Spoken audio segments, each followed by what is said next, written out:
Como atuar de forma estratégica no plenário do Tribunal do Júri. Excelências, porreta!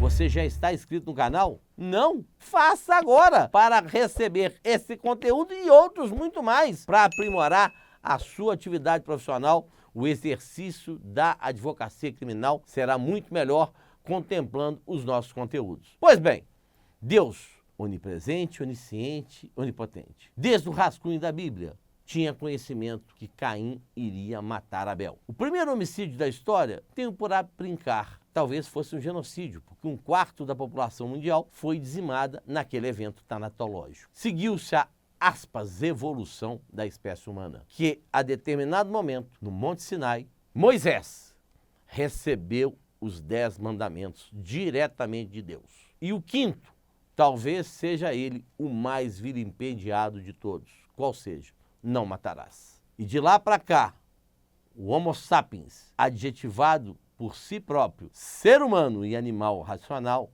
tenho lá minhas dúvidas com relação a essas adjetivações, edificou um sistema normativo. E nos tempos modernos, o que temos? O homicídio, matar alguém. A tentativa de homicídio, o induzimento, instigação, o auxílio ao suicídio. O aborto, o infanticídio. E hoje, recentemente, o feminicídio. Desde então, essas condutas são perpetradas.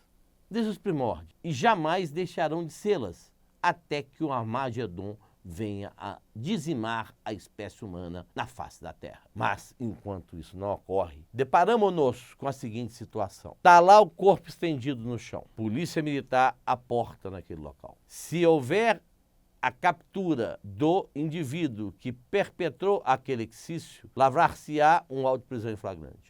Senão, uma portaria inaugurará um inquérito policial. E todo um procedimento investigatório será alinhado. E o advogado pode atuar em diversas fases de toda essa persecução penal. Eu brinco, já fui acordado de noite. Cidadão, me liga. Olha, vou matar minha mulher. Foi, meu senhor, não faça isso e também não me ligue, porque agora eu não posso deixar de delatá-lo. Como é que eu não faço isso? Daqui a pouco vão dizer que eu fui coautor, cúmplice, partícipe dessa empreitada. Isso é, obviamente, um sarcasmo. Mas, do primeiro momento onde o indivíduo é preso, até o trânsito em julgado, em todas essas fases, ao longo de 34 anos de trabalho, eu já exerci o meu nobre mistério da advocacia criminal. Inquérito policial deve ou não falar aquele que foi preso? Entendo que não. A não ser que hajam elementos incontestáveis de uma excludente de juridicidade. Você pode trabalhar aportando ali imagens, indicando testemunhas?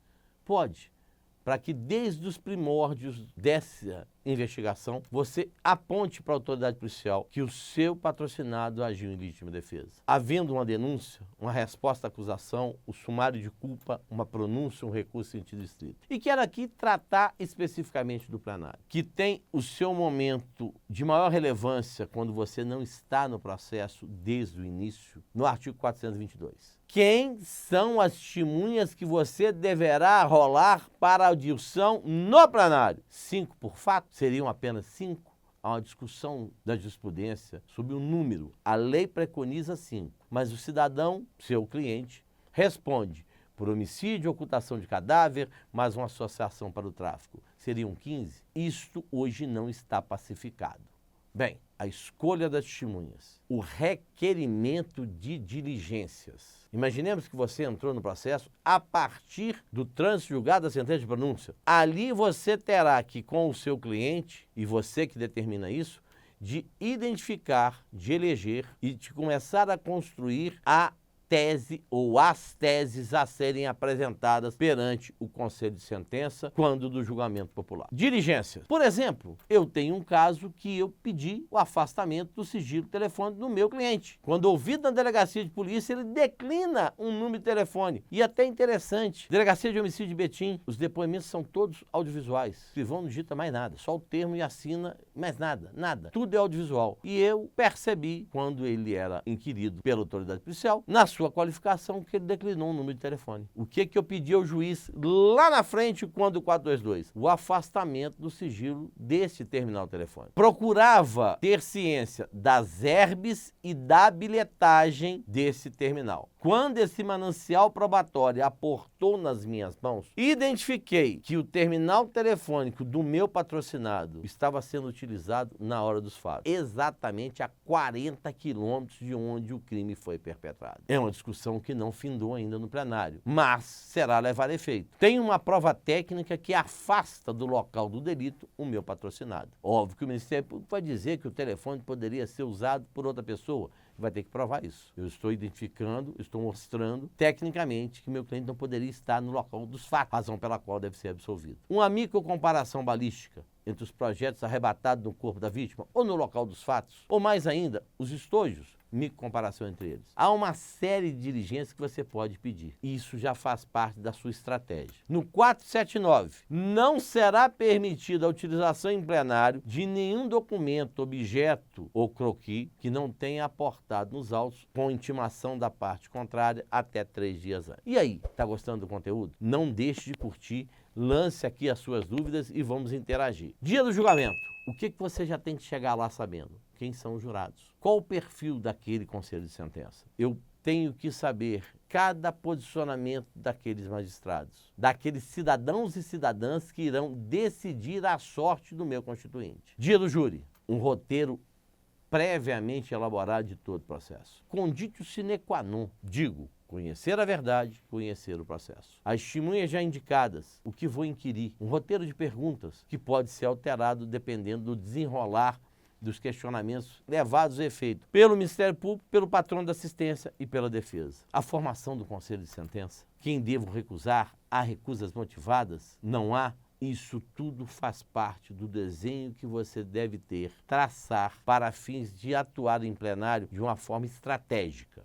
Pois bem, inquirição das testemunhas, aquelas que são hostis, as autoridades policiais, os agentes da autoridade, que sempre haverão de defender aquilo que foi apresentado por eles. Como desacreditá-los? Com o conhecimento da verdade, dominando o processo e demonstrando vícios e lacunas que foram levadas a efeitos quando da edificação da peça informativa, da consumação, da ultimação da peça informativa, no fluir do sumário de culpa, contradição de testemunhas. Isso tudo você haverá de fazer durante a instrução do processo em plenário. Lembrando, no sumário de culpa, o juiz pergunta por último. No plenário, o juiz pergunta primeiro. E lá ele nada decide. São situações absolutamente insanas do nosso processo penal que viola o sistema acusatório, transforma isso num sistema inquisitório. O juiz é recebedor da prova e no plenário ele nada decide com relação à autoria, materialidade, qualificadoras, absolve ou não, privilégio, mas ele pergunta primeiro. Não sei porquê. Um dia talvez isso mude. Os debates, estabilidade, equilíbrio emocional, domínio do processo, isso é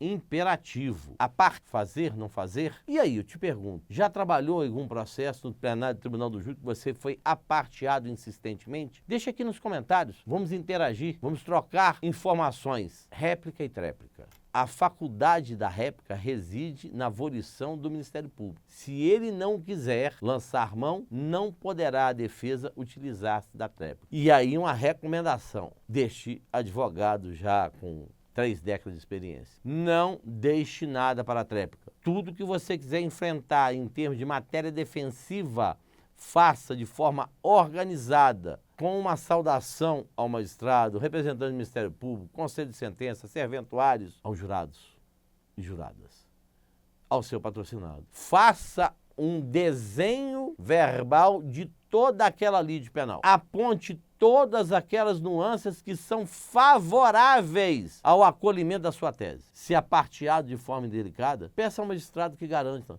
que ele assegure a palavra. Se isso se repetir, excelência, quando o doutor promotor voltar a gozar de educação que talvez a mãe tenha dado, mas ele se esqueceu, eu voltarei a falar. E sente-se. E eu quero que suspenda o meu prazo. Obviamente vai gerar um desconforto monumental. Já fiz isso para o membro do parquê. O juiz será compelido a demoestá-lo, a restaurar a palavra para você. antes de findar os debates. Não permita que o tempo se esvaia sem você ter dedicado uma parte da sua peroração para explicação dos quesitos. Isto é de suma importância. Primeiro quesito, materialidade e letalidade. Alguém foi alvejado e sucumbiu diante desse disparo? Sim, há nexo de causalidade, artigo 13 do Código Penal. João foi o autor dos disparos? Está definida a autoria. O jurado absolve o réu? Há teses desclassificatórias, absolutórias, decote de qualificadora, privilégio. Isso tudo impõe a você fazer. Certa feita, num julgamento no Piauí, em que haviam patronos da assistência do Ministério Público, se preocuparam aqueles personagens muito mais em aparecer na mídia, conceder entrevista, do que explicar os quesitos. E, por fim, a tese do culposo prosperou e vieram se insurgir depois dizendo que os jurados não tiveram compreensão daquilo que estavam votando. Se não sabem explicar, não podem responder, não podem reclamar do resultado. A observância desse conjunto de estratégias permitirá a você entregar ao seu constituinte a melhor defesa, buscando o melhor resultado. Não deixe de acompanhar o nosso canal. Inscreva-se, compartilhe e comente para que nós venhamos a interagir. Até a próxima!